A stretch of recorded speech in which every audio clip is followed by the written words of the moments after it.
Subscribe कीजिए self अध्ययन गुरुजी channel को और रिंग आइकन को दबाइए लेटेस्ट अपडेट के लिए। एक्सेल के अंदर बीकॉम में एक क्वेश्चन आता है जिसमें कुछ सब्जेक्ट्स दिए गए होते हैं और उनके बारे में उनका मार्क्स वगैरह या एवरेज वगैरह के बारे में पूछा जाता है। तो उसके सॉल्यूशन के लिए यहाँ पे एक एग्जांपल दे रखा है एक शीट का, मार्कशीट 1। यहाँ पे कुछ सब्जेक्ट्स दे रखे हैं जैसे लॉ, कंप्यूटर और टैक्स।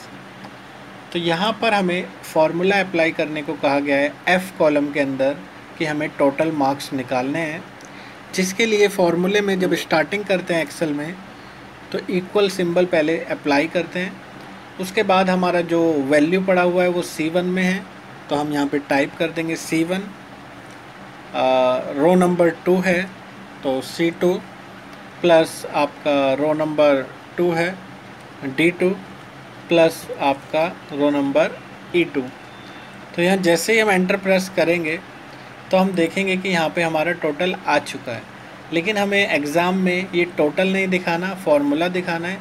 तो यहाँ पे एक ऑप्शन होता है हमारे पास फार्मूला के अंदर, शो फार्मूला, जिससे क्या होगा हमें सिर्फ अपने शीट्स पर सिर्फ फार्मूला ही दिखाई देगा, उसका एक्चुअल वैल्यू का रिज़ल्ट नहीं दिखाई देगा। थोड़ा कॉलम्स की वैल्यू को छोटा कर लेते हैं और उसके बाद हम देखेंगे कि हमें सिर्फ क्या दिखाई दे रहा है यहाँ पे, फार्मूला।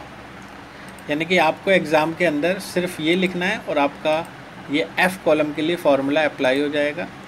आप इसे ड्रैग कर सकते हैं फ़िलहाल एक्सेल में, लेकिन आपको वहाँ पर इसका इस्तेमाल तो सिर्फ लिख कर ही करना है। तो इस तरीके से आप एफ़ कॉलम में हर एक स्टूडेंट्स का टोटल अप्लाई कर सकते हैं।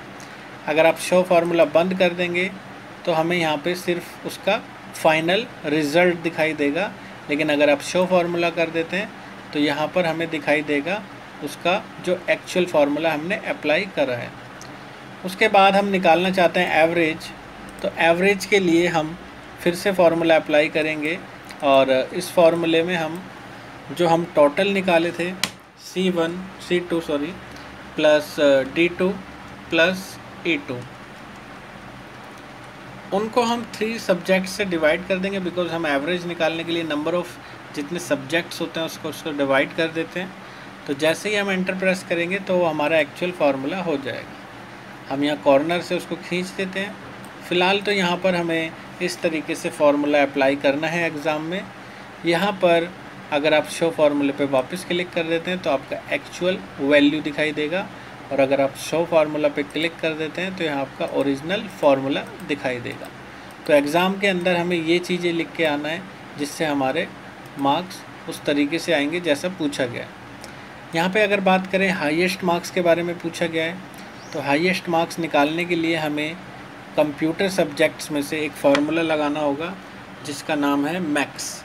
तो इक्वल के साथ जब हम MAX फार्मूला लगा कर उसकी रेंज देंगे, जो कंप्यूटर का है वो है D कॉलम से D2 से लेकर D7 तक। तो हम ऐसे अप्लाई कर सकते हैं D2, D3, D4, D5, D6 and D7। तो इस तरीके से हमारा ये फार्मूला अप्लाई हो जाएगा। हम यहाँ से इसको थोड़ा सा एक्सपेंड कर सकते हैं। बाकी हम यहाँ पर अगर शो फार्मूला बंद कर दे तो हमें एक्चुअल जो हाईएस्ट सब्जेक्ट है वो दिखा रहा है 94। इस तरीके से अगर हमें लोवेस्ट स्कोर निकालना है टोटल में से तो हम यहाँ पर अप्लाई कर देंगे मिन, ब्रैकेट ऑन कर देंगे, और टोटल जो हमारा है वो है F2 से लेकर F7 तक। तो यहाँ पर F2, F3, F4, F5, F6 and F7 लेने के बाद हम एंटर प्रेस कर देंगे तो ये हमारा एक्चुअल फार्मूला बन जाएगा। तो एग्ज़ाम के अंदर हमें फ़ाइनल आउटपुट ना दिखाकर ये सिर्फ फार्मूला अप्लाई करना है जिससे हमें मार्क्स मिलेंगे। अगर आप शो फार्मूले को बंद कर देते हैं तो यहाँ पर वो एक्चुअल रिज़ल्ट दिखाता है। यानी कि आप प्रैक्टिकली अगर एक्सेल में करना चाहें तो इस तरीके से कर सकते हैं, लेकिन एग्ज़ाम में आपको इस तरीके से फार्मूला लिख के आना है। एवरेज परसेंटेज बोला गया है, तो एवरेज परसेंटेज निकालने के लिए आपको जो यहाँ पे करना होगा C2 से लेकर आपको सम करना होगा, कहाँ से, C2 से लेकर कॉलन लगा देते हैं जब हम पूरा फाइनल रेंज देना चाहते हैं E7 तक, ब्रैकेट कर देंगे बंद, और उसके बाद डिवाइड कर देंगे नंबर ऑफ़ जो सब्जेक्ट्स और आपके स्टूडेंट्स हैं, यानी कि डिवाइड बाय 6 एंड 3, 6 18 से इसको डिवाइड कर देंगे तो परसेंटेज पर एवरेज पर स्टूडेंट का यहाँ पे निकल के आएगा। जैसे ही हम अगर शो फार्मूला बंद करते हैं तो हम यहाँ देखेंगे कि एवरेज परसेंटेज आ रहा है हर बच्चे का 74%। तो इस तरीके से आप शो फार्मूला कर देंगे तो आपको एक्चुअल रिज़ल्ट ना दिखाकर वो एक्चुअल फार्मूला डिस्प्ले करेगा जो हमें एग्ज़ाम में लिखना है। तो इस तरीके से हम मार्कशीट 1 पर कैलकुलेशन कर सकते हैं। बाकी की जो डिटेल्स हैं इसके डिस्क्रिप्शन में दी गई है, वहाँ से आप इसको डाउनलोड कर सकते हैं PDF को और प्रैक्टिकली सॉल्व कर सकते हैं। Thank you.